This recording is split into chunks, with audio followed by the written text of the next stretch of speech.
Uncovering America's Past by Stephanie Sigu. When an archaeologist begins to study a group of people, he or she hopes to answer certain questions. When and where did these people live? What can we learn about how they lived? What kinds of things did they leave behind? Scientists know that people lived in North America for many centuries before Europeans came. These American Indians, or Native Americans, lived in each region of the country, from the Atlantic coast to the Pacific coast and from the Great Lakes to the Gulf of Mexico. Each region's natural resources were important to how they lived.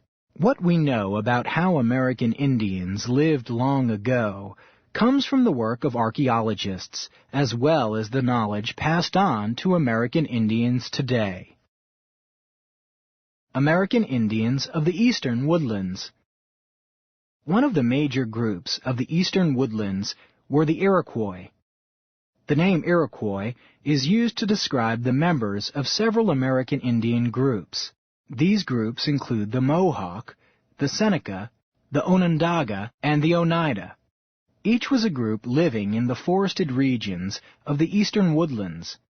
The Iroquois were farmers who usually built their villages on high ground. This way they could more easily protect themselves against attacks. Within each village, the Iroquois built long houses. A long house had living spaces, as well as places for storing things. Each was about 20 feet wide, and from 75 to 120 feet long. The frame was made of wooden poles and covered with tree bark. As many as 12 families could live in a single longhouse. Each family had its own living space with raised platforms for sleeping and storage. Walls separated them from other families. There were cooking fires at the center of the longhouse. In what is the present-day southeastern United States, American Indians lived in towns and villages that had three common features. One feature was a round meeting house with a domed room where the town leaders met. Another feature was a central town square, or stomp ground, for special ceremonies. The third feature was a large court where games were played. Family homes were usually built around the village border. The Creek, the Chickasaw, the Choctaw, and the Cherokee all lived in the southeast. These groups built plain rectangular dwellings. Their houses were made of wood with roofs made of reed-like plants or straw. Originally part of the Creek, the Seminole lived in Florida, where it was hot, humid, and swampy. Some Seminole lived in small houses with open sides, called chickees. They were built on platforms to avoid flooding during heavy rains. People hung cotton fabric from the beams to keep out bugs and rain. American Indians of the Great Plains. The Great Plains of the western and central United States were home to many groups of American Indians.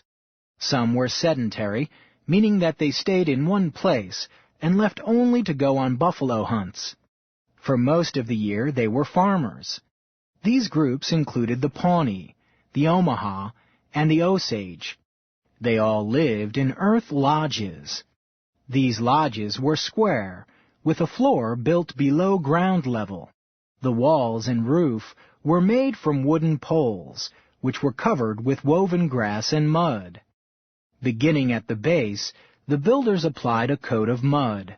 The mud kept the house warm in the winter and cool in the summer.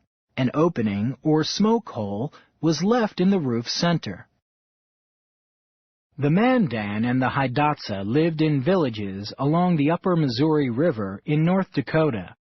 They built earth lodges. Some lodges were built near the river, and others were built near the forests. These lodges were used when trees were used to make fires. Each lodge had a dome shape. They were between 40 and 60 feet wide and about 15 feet high. Lodges had a roof made of wooden beams covered with willows, grass, and sod. There was a central fireplace inside where many social activities took place. Animal hides were used to separate the sleeping quarters from the rest of the house.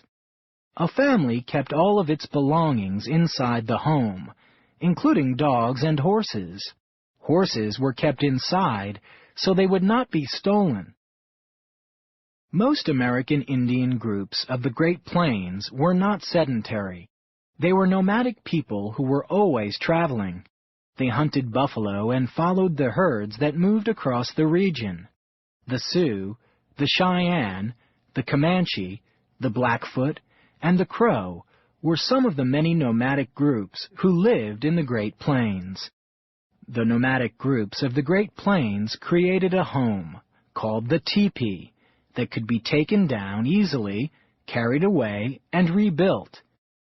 It had a cone-shaped frame made from long, tall wooden poles that were tied together at the top and covered with buffalo hides. The hides from buffalo that had shed their winter coats were replaced once a year. The first teepees were small. Trained dogs could help carry the poles and hides when a group moved. After the groups of the Great Plains began to use horses, however, their teepees became larger. With horses, they could move their belongings more easily. American Indians of the Desert Southwest. American Indians of the Desert Southwest built a variety of homes. The Mogollon and the Hohokam built pit houses that were partly under the ground. Each house was a rectangle with wooden poles that leaned inward to support a roof. This created walls that sloped. People covered the roof and walls with branches and grass, and then with a layer of adobe, or mud. American Indian cliff dwellings and pueblos are two of the most amazing finds made by archaeologists in the desert Southwest. Cliff dwellings were found in an area called Mesa Verde. This is located in the Four Corners region of the United States, where the present-day borders of Utah, Colorado, New Mexico, and Arizona meet. An ancient group known as the Anasazi built these dramatic buildings located below a mesa and set among steep cliffs. Some cliff dwellings are small and housed only a few families. Others are large, apartment-like buildings where hundreds of people lived. After the Anasazi left the Four Corners region, new communities formed farther south. The people who moved there built pueblos. A pueblo contains rooms that are stacked one on top of another. Each higher story is set back from the one below. People used ladders to move from one dwelling to another. Large pueblos are called great houses. Some have hundreds of rooms. Some of the largest and most famous examples are in Chaco Canyon in New Mexico. Art and artifacts. Archaeologists are interested in more than just dwellings. They also look for artifacts, such as tools, weapons, clothing, pottery, and baskets. Anything that can help them learn more about a culture. Tools and weapons can tell scientists how people hunted for food. From the size and weight of a weapon, experts can tell how hunters used it. American Indians were, and are, expert weavers, potters, basket makers, and carvers. Scientists can date some of the American Indian artifacts found by archaeologists to prehistoric times. Before Europeans arrived in the Northeast, American Indian women of the eastern woodlands made clothing from animal skins and decorated the clothing with porcupine quills. They often dyed the quills before sewing them onto a garment. When Europeans moved west, they brought new materials with them, including glass beads. American Indian women began to use fancy beadwork to decorate their clothing. The American Indians of the Pacific Northwest carved wooden totem poles to tell the story of a family tree. For example, a family might claim a relationship with a particular animal. That animal would be carved on the family's totem pole. Some totem poles are more than 40 feet high. In the desert Southwest, some of the most famous Navajo weavings are chief's blankets. These works of art use patterns, such as stripes, zigzags, and diamond shapes. Today, many of the special objects made by American Indians are collected by people and museums around the world. The National Museum of the American Indian in Washington, D.C. contains more than 800,000 works. The pieces are from North and South America, and they cover a period of 10,000 years. These artifacts, along with the histories passed on to American Indians today, contribute to our understanding of how American Indians of long ago lived.